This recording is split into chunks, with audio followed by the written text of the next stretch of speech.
क्या आपकी ज़िंदगी में बार बार एक जैसी परेशानियां लौट कर आती हैं? कभी पैसा आता है लेकिन बचता नहीं, कभी मेहनत बहुत होती है लेकिन परिणाम देर से मिलता है, कभी रिश्ते बनते बनते टूट जाते हैं और कभी ऐसा लगता है जैसे किस्मत आपका साथ देने के बजाय आपको रोक रही है। तो सवाल यह नहीं है कि आपकी कुंडली में दोष है या नहीं। असली सवाल है आपकी कुंडली में वह कौन सा ग्रह या योग है जो आपकी जिंदगी की सबसे बड़ी रुकावट बन रहा है।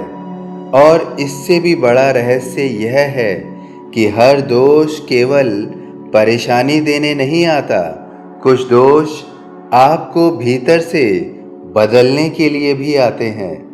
आज हम इसी रहस्य को समझेंगे। ज्योतिष में अक्सर लोग पूछते हैं, मेरी कुंडली में सबसे बड़ा दोष कौन सा है? लेकिन बिना पूरी कुंडली देखे किसी एक दोष का नाम बता देना सही ज्योतिष नहीं है, क्योंकि किसी व्यक्ति के लिए शनि की स्थिति चुनौती हो सकती है, किसी के लिए राहु केतु की स्थिति, किसी के लिए कमजोर सूर्य या चंद्रमा और किसी के लिए छठे, आठवें या 12वें भाव की विशेष स्थिति। लेकिन एक बात बहुत महत्वपूर्ण है, कुंडली में सबसे बड़ा दोष हमेशा वही नहीं होता जो सबसे ज़्यादा डरावना दिखाई देता है। सबसे बड़ा दोष वह हो सकता है जो आपकी ज़िंदगी के उस क्षेत्र को बार बार प्रभावित कर रहा है जहां आप सबसे ज़्यादा संघर्ष कर रहे हैं। अगर करियर में बार बार रुकावट है तो दशम भाव और उसके स्वामी को देखना होगा। अगर धन टिक नहीं रहा तो द्वितीय और एकादश भाव के साथ धन कारक ग्रहों को समझना होगा। अगर विवाह और रिश्तों में समस्या है तो सप्तम भाव और शुक्र आदि का अध्ययन करना होगा। और अगर मन लगातार अशांत है तो चंद्रमा, चौथा भाव और मानसिक स्थिति से जुड़े संकेत महत्वपूर्ण हो जाते हैं। अर्थात आपकी समस्या जिस क्षेत्र में है, कुंडली का रहस्य भी उसी दिशा में खोजा जाता है। अब आते हैं उस हिस्से पर जिसे ज्योतिष का सबसे महत्वपूर्ण रहस्य कहा जाता है। पहला संकेत, शनि की चुनौती। अगर शनि कमजोर, पीड़ित या कठिन भावों से जुड़ा है तो व्यक्ति को जीवन में देरी, जिम्मेदारियां, संघर्ष और बार बार परीक्षा जैसी परिस्थितियां मिल सकती हैं। लेकिन ध्यान रखिए, शनि हमेशा नुकसान करने वाला ग्रह नहीं है। शनि कर्म का शिक्षक है। वह आपको वह देता है जिसके लिए आपको धैर्य, अनुशासन, निरंतर प्रयास सीखना पड़ता है। इसलिए शनि की कठिन स्थिति को केवल दोष समझना अधूरा दृष्टिकोण है। कई बार वही शनि व्यक्ति को जीवन में इतनी मजबूती देता है कि जो इंसान कभी परिस्थितियों से टूटता था वही आगे चलकर दूसरों के लिए उदाहरण बन जाता है। दूसरा संकेत, राहु का प्रभाव।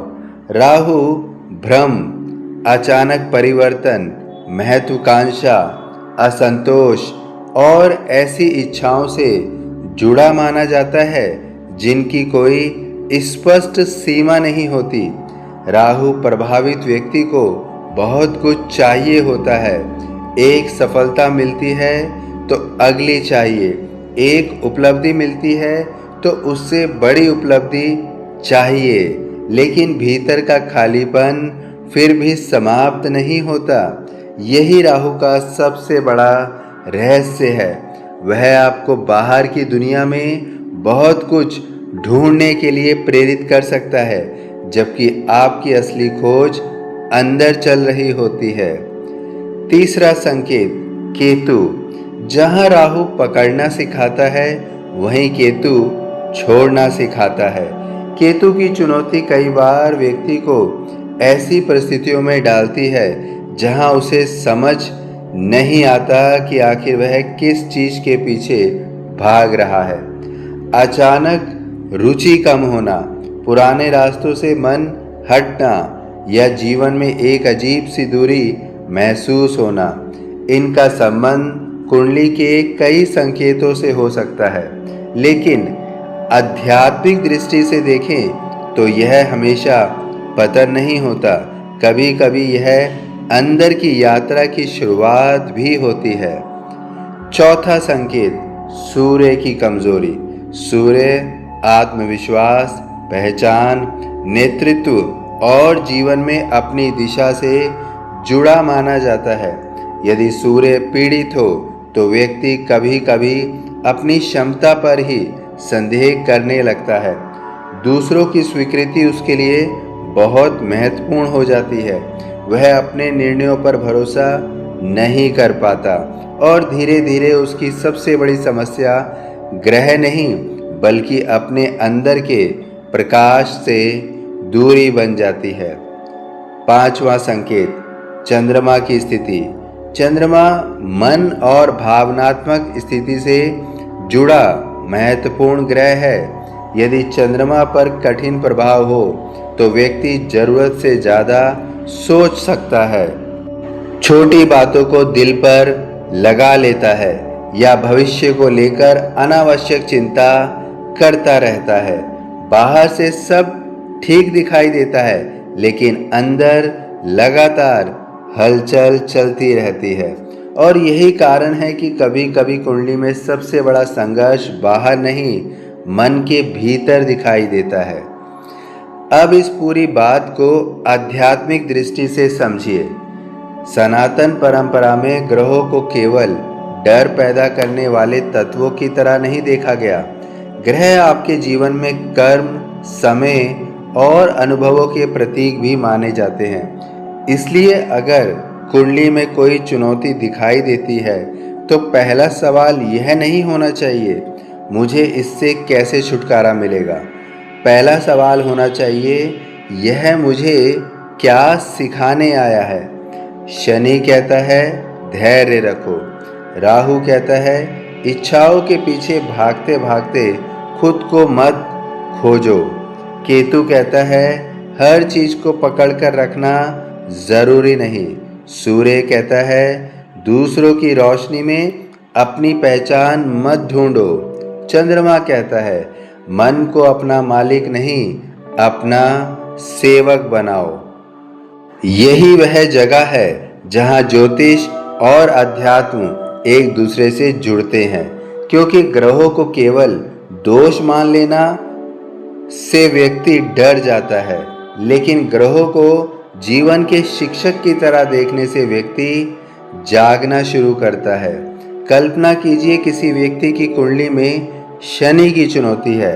वह हर देरी को दुर्भाग्य समझता है, लेकिन वही व्यक्ति अगर समझ जाए कि जीवन उसे धैर्य और अनुशासन सिखा रहा है तो उसका दृष्टिकोण बदल जाता है। समस्या वही है, पर समस्या को देखने वाला व्यक्ति बदल गया और कई बार यही बदलाव सबसे बड़ा उपाय बन जाता है। स्मरण रखिए, कुंडली आपका अंतिम फैसला नहीं है। कुंडली आपके जीवन की संभावनाओं और चुनौतियों का संकेत देती है। आपका कर्म, आपका आचरण, आपकी सोच और आपके निर्णय भी आपके जीवन की दिशा में महत्वपूर्ण भूमिका निभाते हैं। इसलिए किसी भी ग्रह को देखकर डरना नहीं चाहिए, क्योंकि जिस ग्रह को आप आज अपना शत्रु समझ रहे हैं, संभव है वही ग्रह आपको भविष्य के लिए तैयार कर रहा हो। अब सवाल है, अगर कुंडली में कोई बड़ा दोष या चुनौती दिखाई देती है तो क्या करें? सबसे पहले डरना बंद करिए। दूसरा, अपनी कुंडली का अध्ययन किसी योग्य ज्योतिषी से करवाएं। केवल एक ग्रह, एक भाव या इंटरनेट पर पढ़े किसी सामान्य योग के आधार पर निष्कर्ष न निकालिए। तीसरा, जिस ग्रह की चुनौती दिखाई दे उसके सकारात्मक गुणों को अपने जीवन में अपनाइए। अगर शनि की चुनौती है तो अनुशासन, ईमानदारी, शर्म और ज़रूरतमंदों की सहायता को जीवन का हिस्सा बनाइए। अगर सूर्य कमज़ोर माना जा रहा है तो अपने आत्मविश्वास, जिम्मेदारी और निर्णय क्षमता पर काम कीजिए। प्रतिदिन सूर्य को जल अर्पित करना जैसी पारंपरिक साधना भी श्रद्धा से की जा सकती है। अगर चंद्रमा की स्थिति चिंता का संकेत देती है तो नियमित ध्यान, प्रार्थना, शांत दिनचर्या और मन को स्थिर करने वाली साधनाओं पर ध्यान दीजिए। अगर राहु की बेचैनी महसूस होती है तो अपनी इच्छाओं की सूची बढ़ाने के बजाय अपने जीवन की प्राथमिकताओं को स्पष्ट कीजिए। और सबसे महत्वपूर्ण, किसी भी उपाय को अंधविश्वास नहीं, जागरूकता के साथ कीजिए। मंत्र, दान, पूजा, ध्यान, सेवा और आध्यात्मिक साधना तभी अर्थपूर्ण बनती है जब आपके व्यवहार में भी परिवर्तन आए।